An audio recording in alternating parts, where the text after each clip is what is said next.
It's the most wonderful time of the year, and with help from Safeway, it doesn't have to be stressful. Safeway can help stretch your holiday budget and make things extra special. Get choice beef rib roast, just $6.99 a pound. Or Hormel Cure 81 spiral sliced ham, $1.59 a pound, limit 2. Pair with sweet potatoes for only 49 cents a pound. For more great deals on festive favorites, save up to $80 with in-app coupons. Tastier meats, fresher produce, happier holidays. Safeway, happy to be your new neighborhood store at 950 East Commercial Boulevard, Oakland Park. Blog Talk Radio.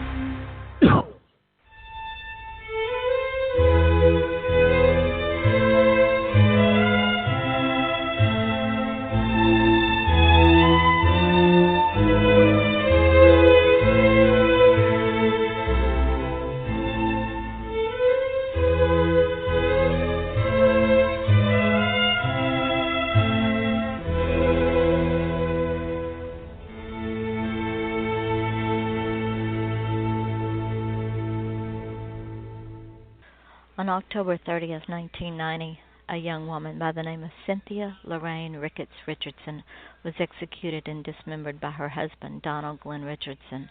Her body parts were scattered over a 50-mile area in and around the Columbia River in the state of Oregon. As if the abuse Cindy suffered at the hands of her husband wasn't enough, the state of Oregon delivered its own brand of injustice to not only Cindy and her family, but to a second family as well.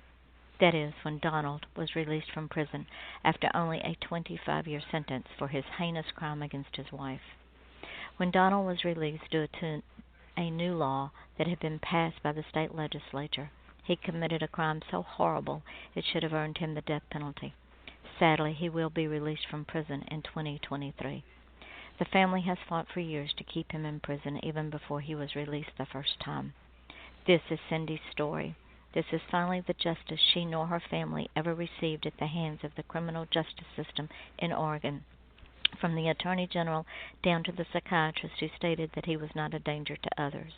While he was awaiting trial for Cindy's murder, his defense attorney stated in court that it was just a garden-variety murder. Now Cindy can rest and her family can find the peace that has eluded them for so many years.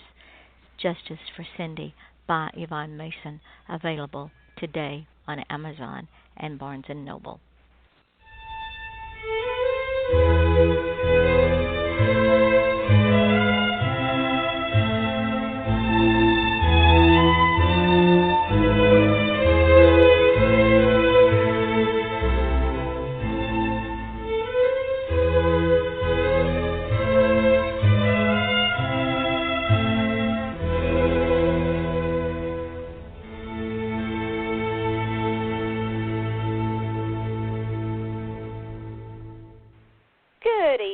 Ladies and gentlemen, it is Thursday night, December the 15th. We are 10 days away from the end of the silly season.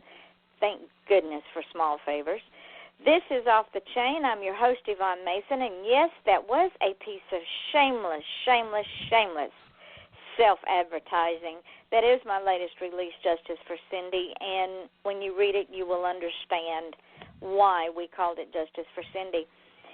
My guest tonight is author Robbie Cox. This is his second time with me, and he is a regular guest. We have so much fun when he comes and does my show because there's so much that we can talk about. He lives in sunny Florida where he spends his days, and he can usually be found tucked away on his back porch with a cup of coffee while he's working on his latest manuscript. He also has enjoyed a freelance career writing for several magazines, sharing some of his interesting viewpoints on life and those around him. Now, he does enjoy traveling with great friends and their families, but most often he can be found at home grilling out and sharing a laugh with those who matter most to him. Robbie published his first book in 2013. Then he realized he was not satisfied with just writing in one genre. So he is now the author of Warrior of the Way series, an urban fantasy that takes place along the Indian River in Florida, and several contemporary romance series, such as the Rutherford series, Fangirls, and the Harper Twins. He has also written a paranormal romance, Come Halloween, as well as a Christmas story, Ribbons and Bows. He is now finishing his Warrior of the Way series, And, of course, he will be back when those start being released. He has enough works in progress to keep him writing for the next 15 years in all the genres that he writes in. Good evening, my friend. How are you tonight? Hey, Miss Yvonne. How are you doing tonight? I'm good. How are you doing? I can't complain. I'm not in snow. I'm still able to wear my shorts and my flip-flops. I'm doing great. And sit out on the porch and talk to me. And sit out on the porch and talk to you. It's the best thing in the world. I'm telling you, it gets no better than that. I mean, after all, this is paradise, right? That it is. Like, you cannot complain. I don't have to shovel my sidewalk. I don't have to worry about a jacket. This is the way to spend Christmas. And even if it gets cold a day or two, it doesn't stay long. It gets cold. It reminds us that old man winter's still out there, and then it just goes away. That's a great thing about Florida. If you don't like the weather, just wait an hour. It'll be different.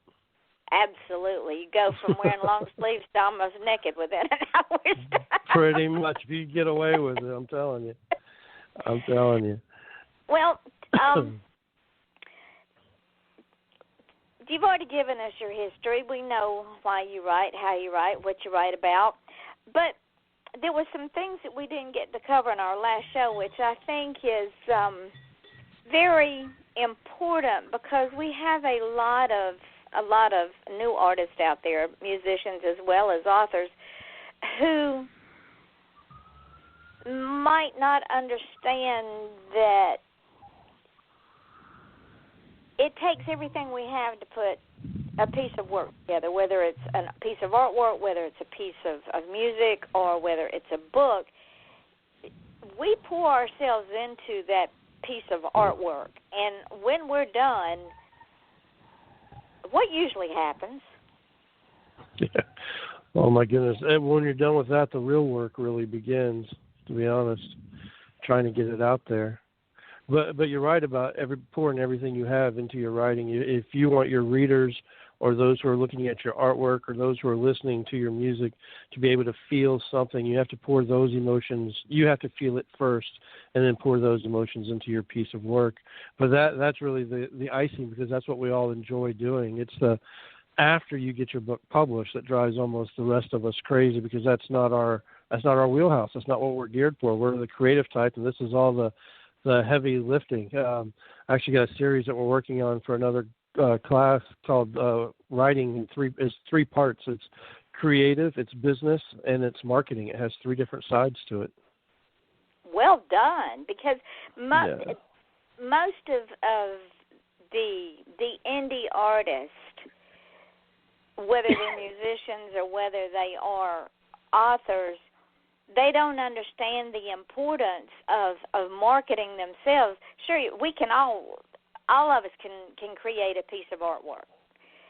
Mm-hmm. But nobody's going to buy that piece of artwork until they know who we are. Very much so, yes. I think, as you said right before the show started, you're really an artist, whether it's their painting or their jewelry or their music, or you're selling yourself. You're selling your personality half the time. And in order for people to even pick up your book when they see you, they want to get to know you. And I did a video series called Book Signing Basics. It's a 4-part series. And one of those sessions, I talked about this. Is you want people to come to those signings, those author events, in order to see you, not just to see a bunch of authors. You want them to come to see you, and come to your table and to shake your hand and get a picture with you, and hopefully buy your book. And you got to think, how am I going to get these people to really want to come see me? Why would they want to come see me? So you're marketing yourself more than you're marketing your books.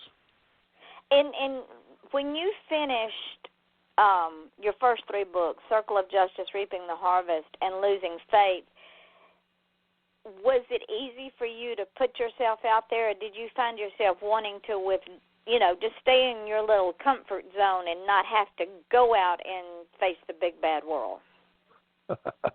I am very much a Gemini, whereas there's 2 sides to me. There's an introvert and extrovert, but the introvert is very much in charge. I am happier just sitting in my recliner on my back porch, just punching keys on a keyboard and talking to fictional characters and playing with them in my head and on paper. It wasn't until 2015, 2015, the beginning, when the girls got tired of me sitting in my recliner and they put their foot in my butt and kicked me out and said, you need to go meet some of these people, that we actually ventured out into author events and book signings and traveling from New Orleans to Biloxi to all over Florida to meet some of these people that have enjoyed my writing and who I've talked to and interacted with on Facebook and Twitter and Instagram and Pinterest and all those other sites. And that opened up a whole new world, opened up a bunch of new doors by the time I did that. And it keeps you excited. And like I said about that video series, one of the things I said, when you go to these events, if you don't come out feeling like you went to a pep rally, then you did something wrong. Because I always come out energized and pumped up and ready to keep plugging away at that keyboard. And it's not just from the fan base that comes to see you. Mm-hmm. It's from the people that you've surrounded yourself with at these events, because we all have a common cause, and that is our love for storytelling. Mm-hmm. We have been so fortunate that I have heard horror stories about events, about a lot of drama and a lot of negativity and abuse and stuff like that, and I've been so blessed. I haven't been part of any of it.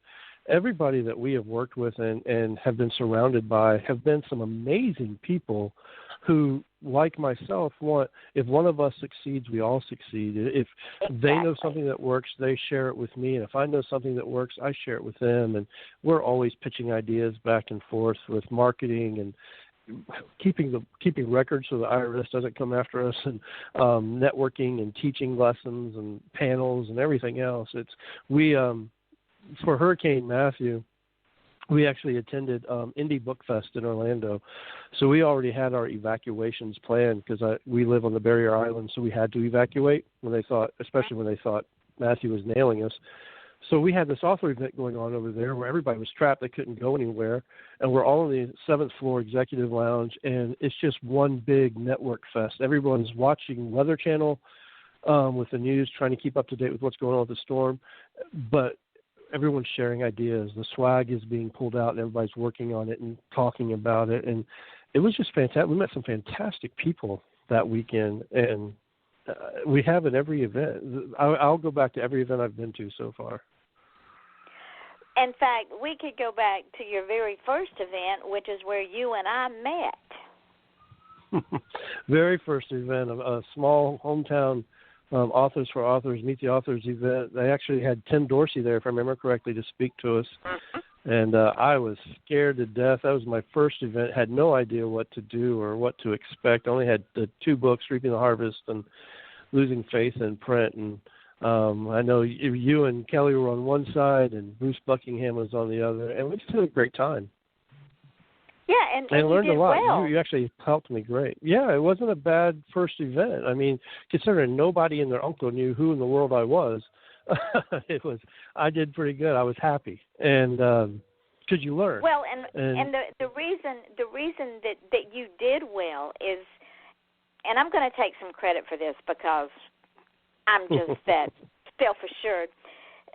When you came in the door and y'all started setting up, I got the feeling that you weren't, I didn't know it was your first event, but I got the feeling that you weren't really sure of the environment. If somebody was going to bite your head off, or if somebody was going to, be ugly to you, because, and I, like you, I've never experienced that because I don't deal in it. Somebody wants to act that way, I don't have time for them. But I wanted you to be at ease and to enjoy it and go away feeling I can't wait for the next one, because Valerie and Marshall and all the people that put that event on have always been that way. We just embrace each other. And say somebody comes to my table and they're not into my genre, but they're into romance or they're into children's books. Okay, well, that author over there has got some great books, or that author over there can help you out. It's not, here, this will work, because that's not what we were there for. Exactly. And we've been that way at every event. And most of only 2 of my books, really, Reaping the Harvest and Lore Master, really fits with our area. Usually these events like Authors for Authors and Meet the Authors. There's a lot of memoir and biography and religious and poetry and children's books. And my steamy romance doesn't fit in too well. So I get looked at kind of odd sometimes. But we keep going. But the same thing, like you said, what do you read? And that's one of the questions we ask everybody when they come to our table. Well, what kind of books do you enjoy reading? Because I can steer you in the right direction. And then we were right beside Kay Williamson this last time in a galley, and she writes those romance murder mysteries.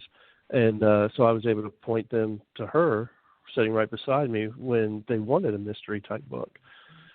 So or Wanda on the other side when they wanted a children's book. So it's good when you can help people, and they did the same for me. Kay kept pointing my name out all the time. And that is the beauty of the indie author environment in general. Now, just like with anything, there may be one or two who hurt themselves because for whatever reason they don't want to participate. And that's sad for them, because I'm going to tell you, my life, I don't know about you, but my life has been so enriched by you and the girls and the friendships that I've made over these last, how long have I been published? Since 2007. Oh, wow. Nice. Yes, almost 10 years, coming up on 10 years. You're right.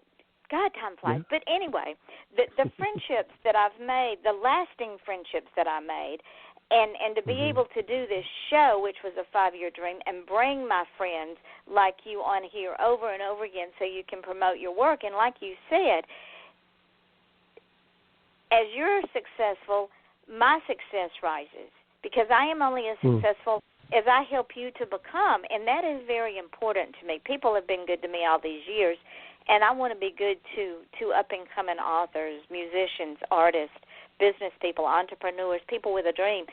And you're very important to me, because when it's like I said, I still see that face when you walk through the door like deer in the headlights. I'm thinking, oh, God, this poor man. We got to make this man feel at home. It can be overwhelming your first time out. And you know what? We have it's a pay it forward type thing, and we've done it at every event that we've been to since. Is we've learned so much between what you were able to help us with and what we learned from our next event, Book Obsessed Babes, and have been able to grab people who we saw these authors at these events that it was their first time and they didn't know, so we were able to split up and take them under our wings and help them. Well, do this you'll find this will work, or let's help you with your table, or take lots of pictures and stuff like that. It was a great experience. And then we have people who are you're never the top and you're never the bottom. You're always in the middle. There's always someone underneath you that you can teach, and there's always somebody on top of you that can teach you. And if you use both of those degrees, then you're going to be good. It is an absolute beautiful thing. And in the process, we get back to that thing of the girls kicking you out of a chair and saying, okay, now you got to get out there and market yourself.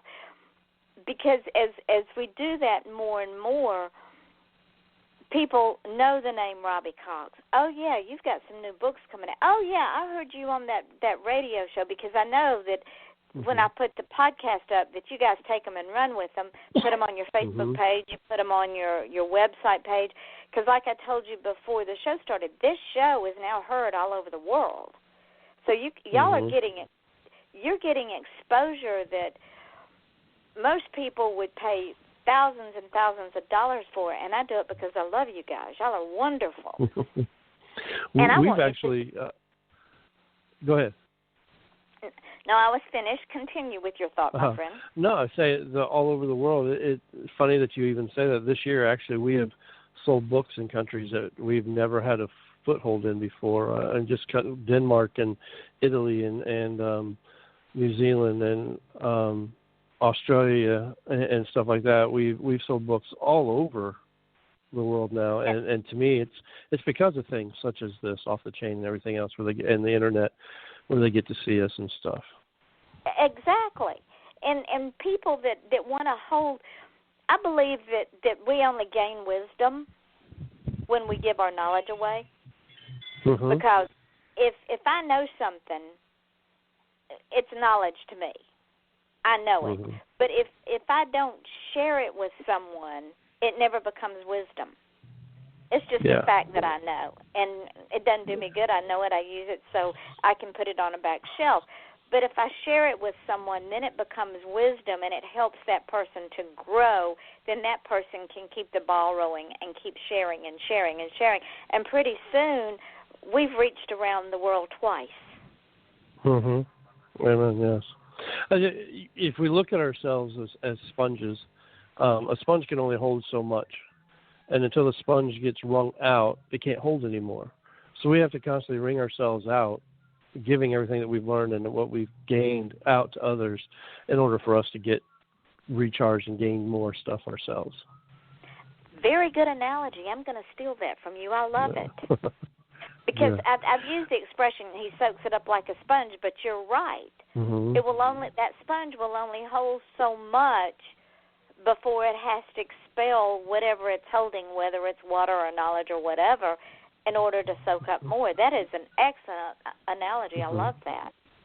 And a sponge that just sits there and soaks up and stays soaking eventually winds up stinking. So you need to squeeze it out and gain new fresh insight in other places. That's an excellent analogy. Now I know what's wrong with some of the people I know. They're just soaking sponges. Yes, they've soaked up too much and hadn't expelled it. That's funny. Yeah, we do call it off the chain, don't we? It works. It works. To any of the new authors that are out there, social media really is your friend. If you stay active on it, you interact and you meet new people. Every event that we have ever gone to, I have people who know us. And I have 3 ladies that travel with me that make me look good in everything that I do, because they're the ones that actually do all the heavy work. Because of the interactions between the 4 of us and all the other people know us before we even walk through the door, so they can shake our hand and we can hug them, and the friendships are already there. So if you wait until you get to an event to start building those relationships, then you've already lost. You need to start way beforehand. Yeah, way beforehand. Build those friends, and when friendship is a give and take. Sometimes, and it's like with any relationship, sometimes Robbie Cox needs 99% of my friendship, with me getting nothing in return, because sometimes you just need that boost, you just need that uplift, whatever it is. It's up to me to give that to you unconditionally. And then sometimes it's 50-50, sometimes it's 90-10 the other way. But those friendships are solid friendships that last forever. Because anytime we lose one of us, there's a hole there. Agreed. And it can't be, because we've lost one of our family. One of the ways that I found out how much of an impact the deepness that the friendships have, it goes beyond just author events or anything else, is last year, this past May, I celebrated my 50th birthday. I know I only looked 21. Well, happy late birthday. But it was 50. Oh, thank you. But we had several authors and event hosts and stuff and bloggers and stuff that showed up to help me celebrate my birthday, who had to actually travel a couple hours or more to get here just to celebrate for one evening. And it surprised me. It really did. And when you have people that will do that for you, and of course you'll do it for them, because we travel to help people out no matter what, and that tells you what the influence that you're having, the impact, the openness, and that's what you need. That goes back to what we said in the beginning about selling yourself, marketing yourself. It's all about relationships. Everything in this world is about relationships. And don't be afraid to be real. I mean, you can take your mask off, because people know that we have off days. People know that we have sad days and bad days, and it's okay to be real. We don't have to, because y'all know me long enough. What you see with me is what you get. That's it. I agree. I'm the same way. I am. You like me or you don't. I'm sorry. I am who I am. I make no apology. No, because it took I've me been too through long a lot of hard knocks to get who I am. So.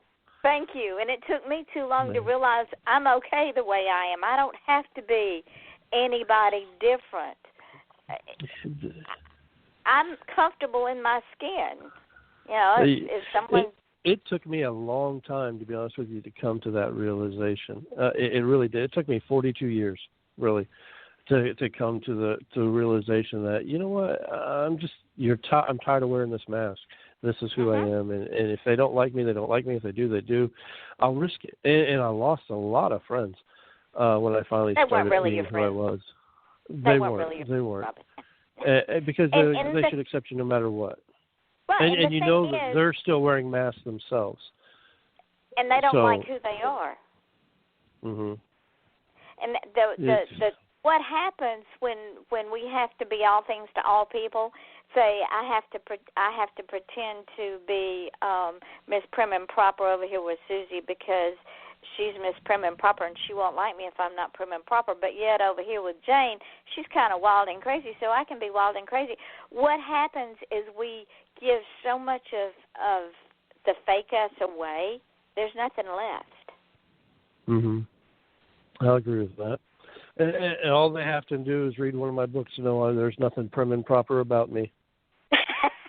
And that brings me to my next question. Oh, I love that segue. 2 questions. The first question is this. In your blog, you say, there is a difference between writing stories with sex and then writing sex stories. Now, please, for our listening audience. Now, ladies and gentlemen, if you're prim and proper, you might want to mute this, but go for it. Just go for it. Trust us here. What's the difference? I asked my followers one time, what's the difference between erotica and porn?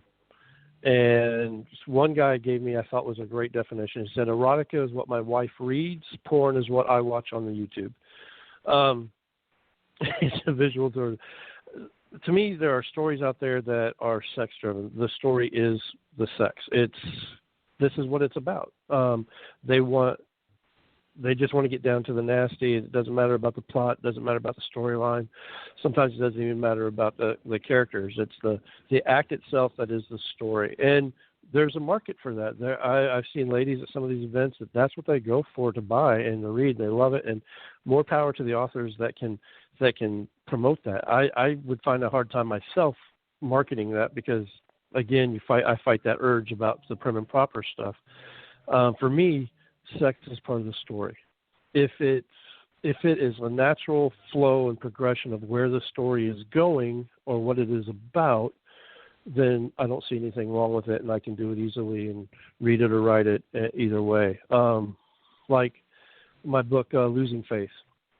Losing Faith, the plot was based on a couple who's opening up their marriage to outside adventures sexually. But the story wasn't about the sex. It was about the emotional entanglements that got involved when hearts got involved in what was going on and relationships grew deeper and they were supposed to grow and what then happened to this husband and wife. So while sex was a vital part of the story because it was the underlying factor, the foundation of the story, it wasn't the driving fact. It was the hearts and the minds and the emotions of the people that were being torn apart by what was happening or thrown together because of what was happening that made the story. And Losing Faith is my steamiest book. It's my most erotic novel. The rest are really kind of tame compared to that one. What?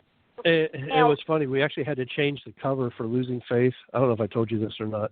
We actually had to change the cover for Losing Faith because the original cover was a sweet beach scene that we had taken and Terry had put on the cover, and it was a nice little walkway going down to the beach with the waves in the background. It looked really, really nice, fit because the story takes place in Indianapolis and Melbourne, right here in my hometown. But like I said, with the authors for authors and the Meet the Authors, my genre doesn't fit. There was a lot of people that came to my book, and they swore it was a religious book because the word faith in the title. And I said, no, faith's the name of the character. It's not religious. And one little old lady bought the book because she thought the author was lying about the book.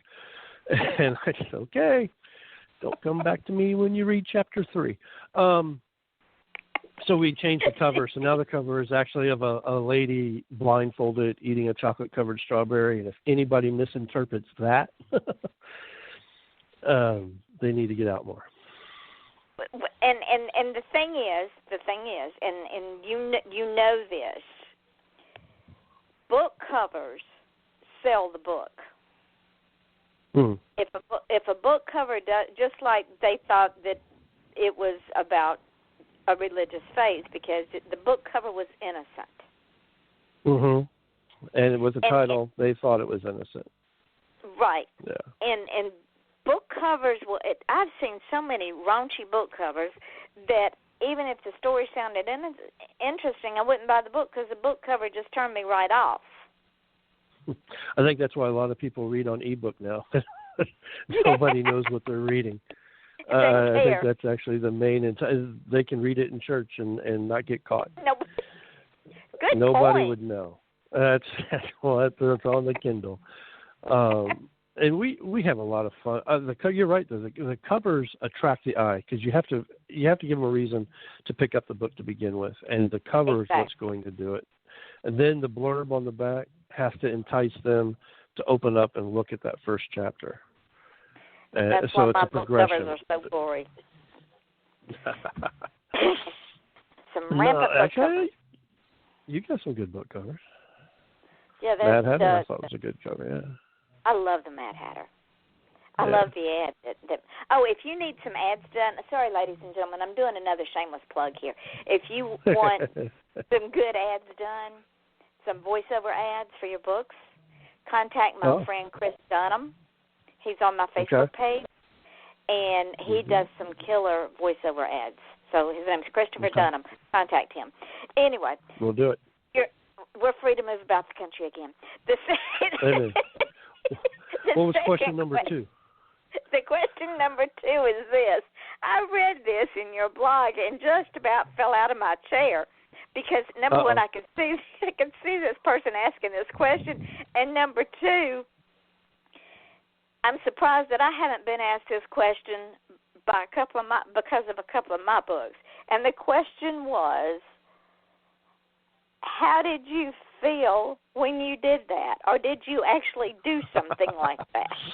Yeah, it's you write a book, and all of a sudden people think you've actually done what you've written about. Which, if they've read all of my erotic books, and they think I'm pretty active, and I haven't done half of what's in those books. And then to think about murder mysteries, I haven't killed anybody. And my first short story was following the path of a gun that got used in several places. Like, I didn't act this out before I wrote it. I just wrote it. So it's imagination.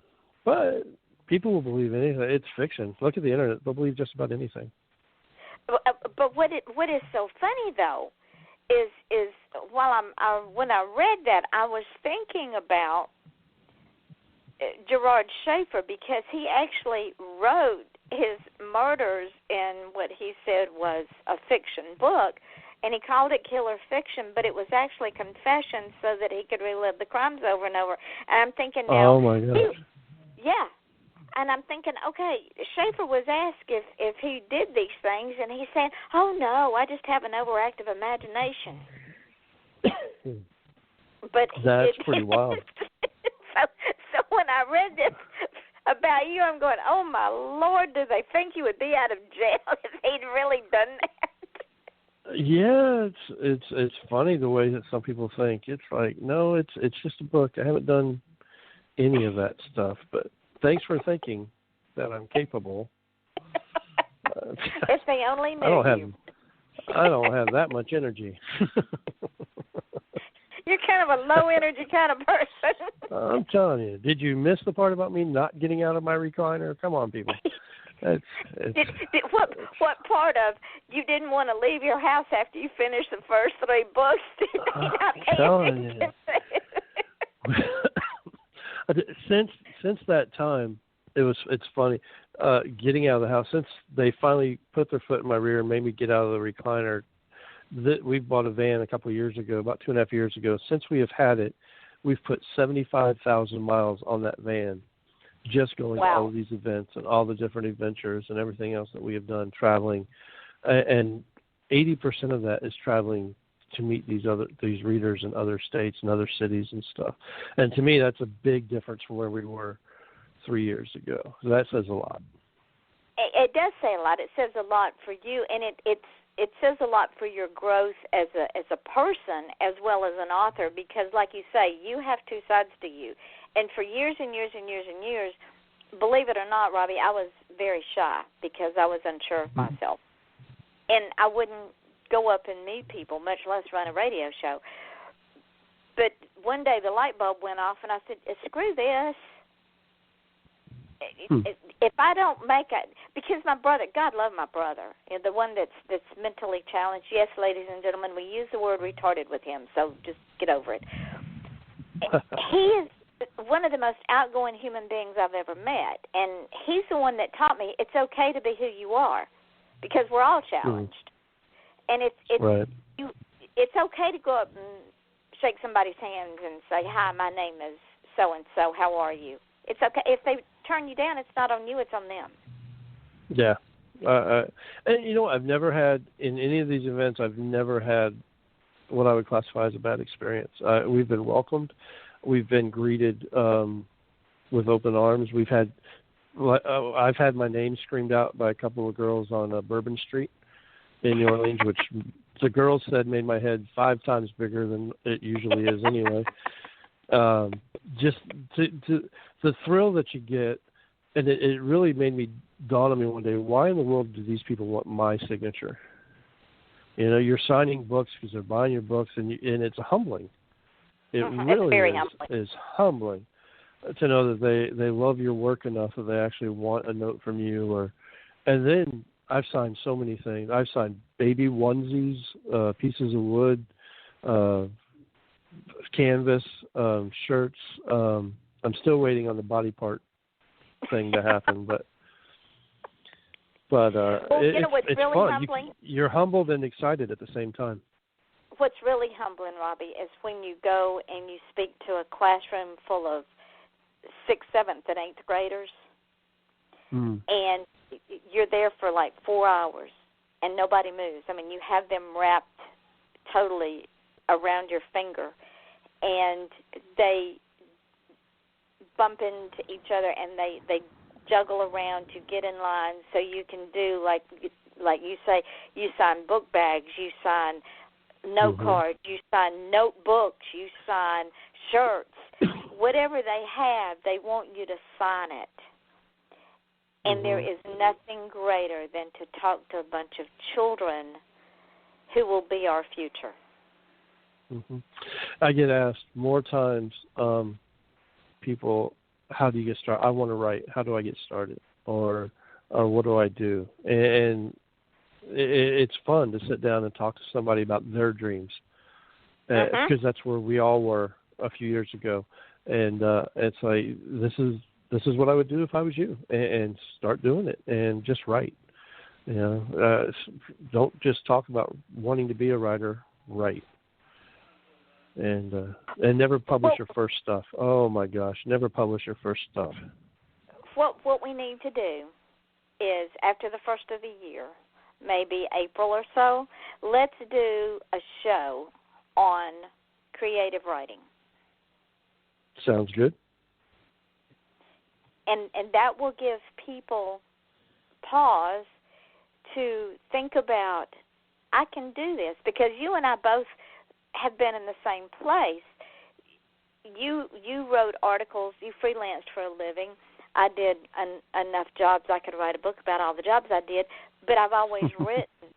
And it took 40 years, ladies and gentlemen, 40 years before I was able to get my first book published. 40, and then I wound up doing it myself and never looked back. So if writing is really what someone wants to do, we'll do a show on creative writing, the pitfalls, the disappointments, the success stories, and yes, even the self-gratification. Yeah. I agree. Let's do it. I'm in. I'm on board. Let's do it. Okay, well, you heard it, ladies and gentlemen. We launched this tonight, so if you're listening, watch for it. Now, let's talk. I know you wrote this book last year at Christmas time, but I want to revisit it because it is the silly season. And let's promote this for a few minutes. Ribbons and Bows. Ribbons and Bows. There will be a sequel to this next year. It was supposed to be out this year, but Hurricane Matthew messed me up. But Ribbons and Bows is a novella. It's a one-night read, really. It's a romance, contemporary romance. Lady moved to a new city. She roomed with a couple of gentlemen. One guy is a surfer professor. He's very laid back, relaxed. The other one is is a lawyer. He's very strict and dominant in nature. So it's opposite ends of the spectrum, these two guys. And she winds up falling for both of them and wants Santa to give her both for Christmas. Okay, then. Now, I know you're not going to spoil the ending, but what you did is you went to polar opposites of the spectrum of personalities. And now, she's sort of like the middleweight, let's say, of these two men. Mm-hmm. Right. She sees good points in both of them, but she also sees bad points in both of them. Yes. She falls for each of them because of the difference in the personalities, and because the nature of one attracts her a lot, even though she's actually starts out in a relationship with one, but the other one has things that entice her that she wants to explore, so she winds up getting herself in a little bit of a bind. As women are prone to do, and some men that I know as well. Men and women. One of the reasons I love to write is every book that I've written, from my urban fantasy to my romance to mystery, whatever, it really boils down to being a study in relationships, whether it's relationships between a man and a woman, between a woman and two men, between us parents and their children, or siblings with each other, or man and the environment. It's about a relationship of some kind. And I like to explore a lot of the non-traditional relationships, such as this one here with the one girl wanting the two different guys in nature, and to reveal that, there's something about both of them that could complete this one woman. But it's in two different people. And how does she make that work or justify all of that? It's sort of like what I did with Reaping the Harvest, my urban fantasy book that came out in 2013. It's the good and the bad are opposite of what people would normally expect. The bad guy is a pastor. The good one is a streetwalker, a hooker. And I flipped everything. So what was good is bad. What was bad was good. And to open up to the people's eyes that not everything is what you think it is or as how you see it normally. Things can be different. And it's one's perception as to whether or not it's good, bad, or indifferent. And the beauty of books, and God love my mother, she taught me this, the beauty of books, whether it's educational, whether it's fiction, whether it's nonfiction, no matter the book, if we read that book with an open mind, no matter how difficult, and trust me, I've read some that I wanted to pitch through the wall. But the beauty of reading is if we read with an open mind, and we don't try to say, well, this is what the author meant, or this is what they should have said. If we just read the book with our own mind and our own perception and an open mind, we learn something. I think it's important to read outside of your norm, too, because it opens you up to different things, to different ideas, to different perceptions, as you said. And you learn something about the world that you live in. And to me, that's part of the responsibility of being an artist of any kind, is to make people think and feel. And sometimes that's pushing against what they have been conditioned to think and believe and feel for years. And sometimes books make you feel uncomfortable. Mhm. And to me, some of those are the best kind because they push against your boundaries and get you out of your box and make you think that what you always thought, well, maybe that's not exactly right. You know, I mean, we're in a totally different world. I don't know if we talked on this last time or not. It's a totally different environment today than it was when my parents were growing up. This is not 1950, so it opens us up to a whole different things and everything else, and gets us out of those preconceived notions that we've had about life and other people and relationships and everything else, to get us to think more, to accept more, and to be more open and non-judgmental. And it also opens us up to, for lack of a better phrase, the dirty little secrets that nobody talked about. Mhm. Yeah, there isn't anything new going on today that didn't go on 50, 60, 70 years ago. It's like you said, it's just some of it's now out in the open as opposed to being behind closed doors and dark curtains. Yep, men have been having affairs with women since the beginning of time. Mhm. Women have been having affairs with men since the beginning of time. Mhm. Children have been born out of wedlock since the biblical times, but it wasn't discussed. You know, it's one of those things you just sort of whispered in the dark or didn't talk about in polite company because it just wasn't done. Well, why wasn't it done? I mean, come on, we got this issue. Why are we not talking about it? Why are we hiding it? It serves no purpose. Yeah, and that, to me, that's the whole point about the writing. It gets us to talk about these things. Especially your ribbons and bows. That should be interesting. It should be fun. The second the book, I think, which will be out next year, we'll actually be putting it up for pre-order in January or February, but it will continue the tale of what happens afterwards. All right, so that means I bring you back to my show in February, and we talk about your new release, and then we'll in April we'll do the show with the marketing. Now, I have a question. Uh-huh. Warrior of the Way series. How many more are you coming out with that in that series? There are two out right now, Reaping the Harvest and Lore Master. The third one, Warrior's Blade, will be out hopefully in April, if everything goes okay. There will probably be more of those in the future, but first there will be a spin-off series from that series called The Cauldron Coven, based off of Buttercup. I must read those, because you know I love my witches. That'll be fun.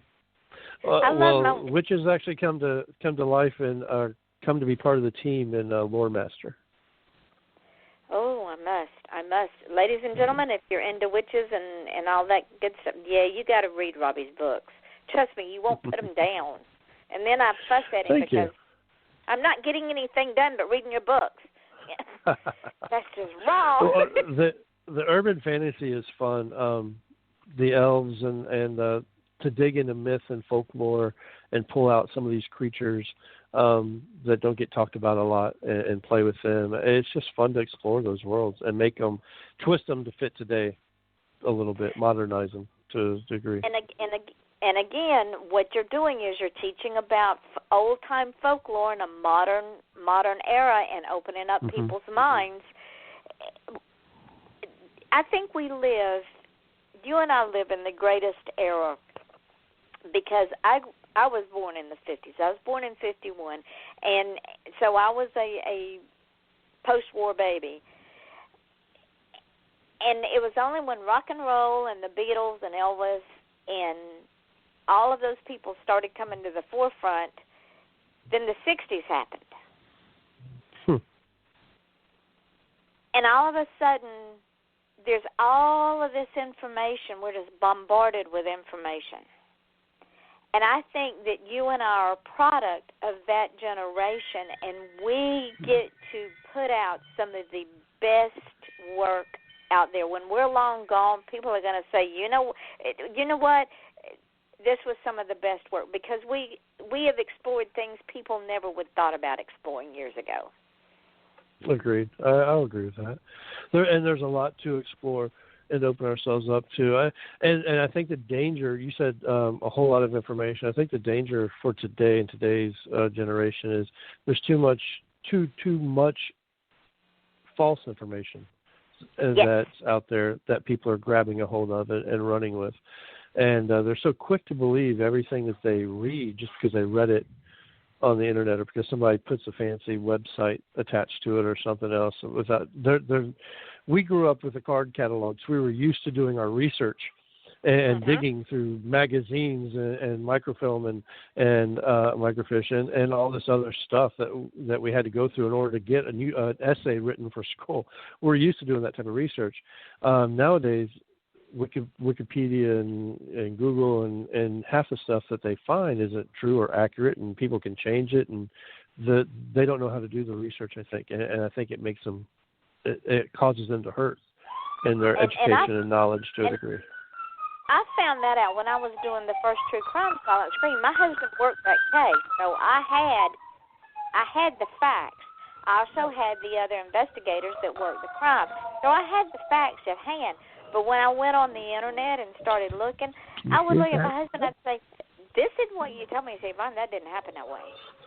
Because it's like when we would sit in a circle as a child and we, whisper into someone's ear and then they'd repeat the story, and by the time it got back around us, it wasn't anything like the correct story at all.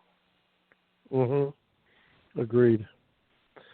And I don't know if your listeners can hear, side note here, I don't know if your listeners can hear the sirens and everything going off in my neighborhood. We are not under attack. That's actually Santa Claus coming up and down the street on a fire truck. I figured that was Santa Claus. He finally showed up. He has finally showed up. He's being escorted by a couple of officers. They're playing loud music and beating that horn like crazy. So we're not burning down the house. It's just the small city and a lot of fun that they do. So it'll get loud here in a minute. No, ladies and gentlemen, he's not getting ready to write his next story. No, not over this. Although I hear firemen quick. could be a hot commodity. So. Oh, yes, it could be. Oh, the women would go crazy.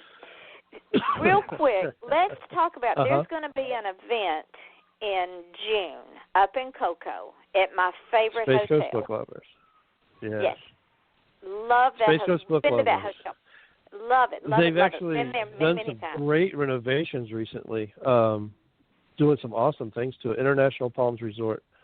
Yes. And Terry was there, I think, about a week ago or 2 weeks ago, and they've done a lot of great things for it, and remodeling and building it up again. So it's even better than it was, and it was great before. It's a great Key West vibe to it and relaxation. Right on the beach. Matter of fact, some of the rooms look directly out on the beach. I'm looking forward to that part. But Space Coast Book Lovers, we got about 70 authors, I believe, that are going to be involved, already signed up and committed. Some guest speakers. It's going to be a day of workshops from the business side of writing. So for copyright and taxes and stuff like that, this is a great time to get brushed up on some of that stuff, as well as the creative side. There'll be readers and bloggers there to help authors promote their work or to work with them and how they could get to move into the next phase or something with marketing. There's going to be cover models there and photographers to help with book covers and drum up there. It's just going to be a full event, a 4-day event, and it's going to be something I think Space Coast hasn't seen in a while. Well, you and I were talking before the show, and if I am still able to come, and with all of y'all's permission, since it's your event, I would like to set up a live remote. Well, that'd be fun. Wouldn't that be fun? That would be fun. That would be fun. I've got all the equipment. We just have to set it up and run with it. But we'd set up a live remote and take turns having guests on there and take turns having hosts on there, and it would just be lots and lots of fun. So if I'm, like I said, my husband is getting worse. So yeah. If for whatever reason I'm not able to come, if y'all have got, and I'll let you know in plenty enough time that I'm going to donate that slot if I'm not able to come to an author, because it can get, ladies and gentlemen, it can get expensive when you go to these events because you pay for your hotel, you pay for your room, you pay for the event itself, your food. The food and everything else. Yeah, and these indie authors, we don't make millions of dollars every year in book sales. We just don't because, number one, we're not sponsored by the Big Six. We don't get millions of dollars in advance for our manuscript. It's all on us. We do all of our we don't get any advance. No, we don't. We do get royalties so much. Well, but we're in the hole before the book comes out. Yes, we are. But but we do it because we love it. We If we did right, we would probably go insane and kill each other and ourselves. Oh, I agree. But I agree those wholeheartedly. of you all that can go to this event, and I'll have Robbie on again, and we're going to give the dates and everything. Go to this event. Support these authors because they write because they have to. It's a passion, right, Robbie? We can't do without it. No, it is. The characters will drive us crazy if we don't get their stories down. I'd be writing whether I did this or not because I did beforehand, as far as fictional. So it's just a matter of those with a passion don't give up and they keep going. And that's the same with any dream. If you've got ladies and gentlemen, if you have a dream, and Robbie and I have talked about that both the other time and tonight, we'll continue to talk about it. If you've got a dream, don't let anything stand in your way. Mm-hmm. And don't wait. There's no better time to do it than now. I wasted 40 years coming up with excuses as to why I couldn't put the fiction books out there or why I couldn't continue writing or I was too busy or I had this or it was my time. Just do it. Even if you write 100 words a day, that's 100 words more than you did the day before. And there's some great people out there that'll help you get started and get you going. You just got to open the door and let them in. Yeah, because we believe that knowledge is power and power is wisdom. Mm-hmm. Agreed. Awesome. Tomorrow night, ladies and gentlemen, Ellen O'Neill will be on my show. She is a businesswoman, an entrepreneur, a radio host herself, and she is one smart cookie. So y'all want to join us at 8 o'clock tomorrow night for her. On Saturday night, I have another author. Her name is Miranda Shakeland. She is a brand new author, and we will be talking to her. She's got several books out. She will be on at 8 o'clock. Now, next Wednesday, and Robbie, you've got to tune in for this one because this was a coup, an absolute coup. You know Rambo, right? Rambo First Blood. Okay. The author, David Morrell, who wrote that series, is going to be on my show next Wednesday night. Awesome. Yes. That was a coup. Now, this is a guy that's published by the Big Six, ladies and gentlemen. But he's also written a new series that's set in England in 1855, 1856. And his main character is called the heroin eater or something like that. But anyway, this guy really lived. Quincy is his name. And you've got to tune in. Those three books are marvelous. On Thursday night, Floyd Potts and I will once again solve the world's problems and debate issues and still be friends at the end of the show. We are teaching people how one can have a debate and discourse and agree to disagree and still love each other at the end of the day. So those are all at 8 o'clock. Yeah, having a show with him is like having a show with you. It's a hoot and a half. It's always fun to be here. Well, you're a regular now, so just I don't care wherever you are. You're on the show at 8 o'clock. Anytime. I'd love to be here. Thank you, my dear friend. Let me know when that book's going to be launched in February because we're going to launch it on this show. Okay. And definitely. Then I will set up a date for the April writing thing and launch whatever. And if you have to come on once a month to launch a new book, then we're going to do that because you are now a regular on my show. That sounds good. We'll do it. I'll be here. Okay. See, ladies and gentlemen, how easy this is. This is a dream come true for me. It's a 5-year dream that goes along with my dream of bounty hunting, which I did, my dream of publishing, which I've done. And when I want to do something, I plan it, and then I do it. Because at the end of our day, and Robbie, this is true, is it not? At the end of the day, when we're laying there drawing our last breath, we will not have any regrets, correct? Not at all. Not at all. I am who I am, and I love every minute of it. Man, I've got a great life. I say it all the time. I love my life.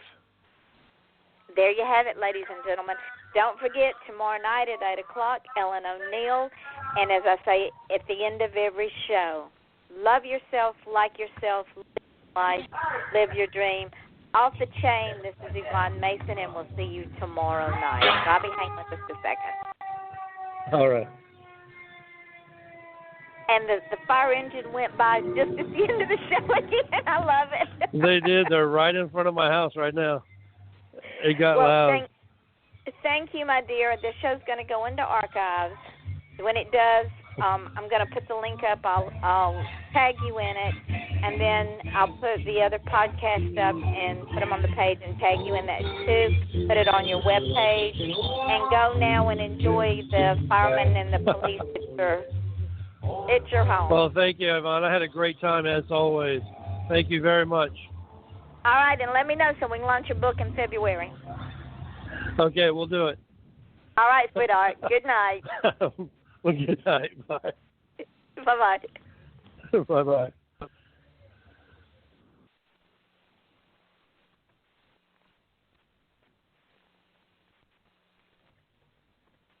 When you don't go to Geico.com, car insurance can seem intense. Like breakup R&B intense. I thought you said you loved the sweater that I got you. If you didn't, you could have told me. Geico makes it easy. Just go to Geico.com anytime to update or check your policy without all the extra drama. I even had a gift receipt. It's the most wonderful time of the year, and with help from Safeway, it doesn't have to be stressful. Safeway can help stretch your holiday budget and make things extra special. Get choice beef rib roast, just $6.99 a pound, or Hormel Cure 81 spiral sliced ham, $1.59 a pound, limit 2. Pair with sweet potatoes for only 49 cents a pound. For more great deals on festive favorites, save up to $80 with in-app coupons. Tastier meats, fresher produce, happier holidays. Safeway, happy to be your new neighborhood store at 950 East Commercial Boulevard, Oakland Park.